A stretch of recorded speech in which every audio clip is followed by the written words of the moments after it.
Yo, what's up? This is Rio Murata, photographer based in Tokyo. So, did you guys miss me? Because last week I was actually busy, unfortunately, and I've been procrastinating. I was on a trip and I actually came back, sent my negatives off, and because of that, I wasn't able to make a video. But if I had any affiliations with Tokyo Skytree, I have none, which would be a lie. I actually went there 10 years ago, and back then I think I shot with a Nikon D800, back when I shot with a lot of with a digital camera. And you guys probably know right now I shoot with a GW690, a not full frame, medium format film camera. And I thought over the course of this 10 years, a lot happened. Some good things, some bad things.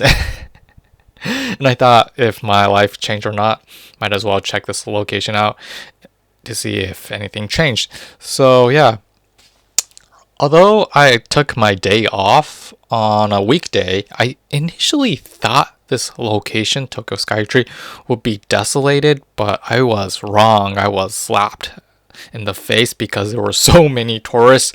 And you guys probably know that more and more tourists are coming to Japan, and probably the one-stop location that tourists would go is Tokyo Skytree, along with Shibuya Scramble Crossing. So, yeah. And because I was bombarded by so many people, and you guys probably know me, I don't like to be in a large crowd. I initially wasn't able to get that much shots. I only used one film roll, the Kodak 200, along with in my film camera from a GW690. I had a Cinesto 800T still in there. I had like 2-3 shots, so I basically shot the first 2-3 shots on Cinesto 800T, and after that I basically shot with Kodak 200 to see if there was anything interesting around. And there were so many people.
So yeah, it was unfortunate to see so many people. I should be happy.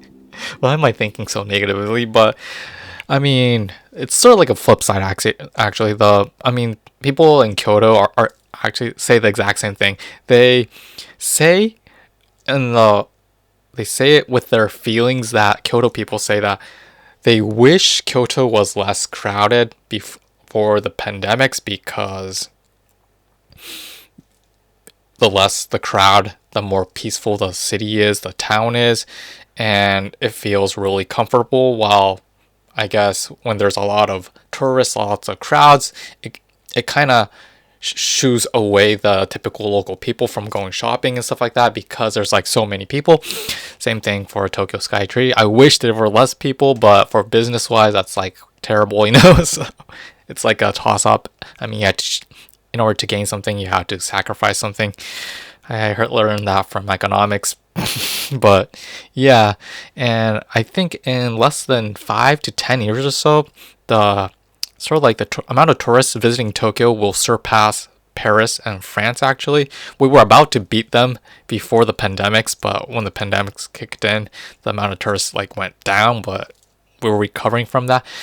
So a lot of these locations, like touristy locations, are gonna get bombarded soon. So I guess better shoot that area now than tomorrow, because you might lose that valuable opportunity. So I basically use that time and effort to go there to shoot some photos. And at the same time, if you ask me if anything changed over the course of 10 years, I guess I'm starting to really like shoot with like films more than digital, because that's what I do for a living. And there's these like spontaneous moments that if I shot with digital when I visited the Tokyo Skytree, I could have anticipated that shot where a man was passing through, grazing through the surface, you know, and I could have reshot that if I shot it with digital, because I know from the preview image screen, LCD screen, that mishap took place. But this is like the great thing about film cameras. You don't know until you get your film in naked bags, and at the same time, you don't know if that exposure was on bullseye or not. And this is like the great thing about like film, because we can't anticipate that. We can't anticipate that in our lives. We don't know what's going to happen in the future. So I just really enjoy shooting with my medium format camera. And at the same time, because there's only 8 shots per roll, I have to take my time, take my dedications, and execute it as well as I can. But that shot really screw me over. So and yeah, hope you guys enjoyed this video. If you have any questions, please leave it in the area below. So yeah, we'll see you next time. Peace out.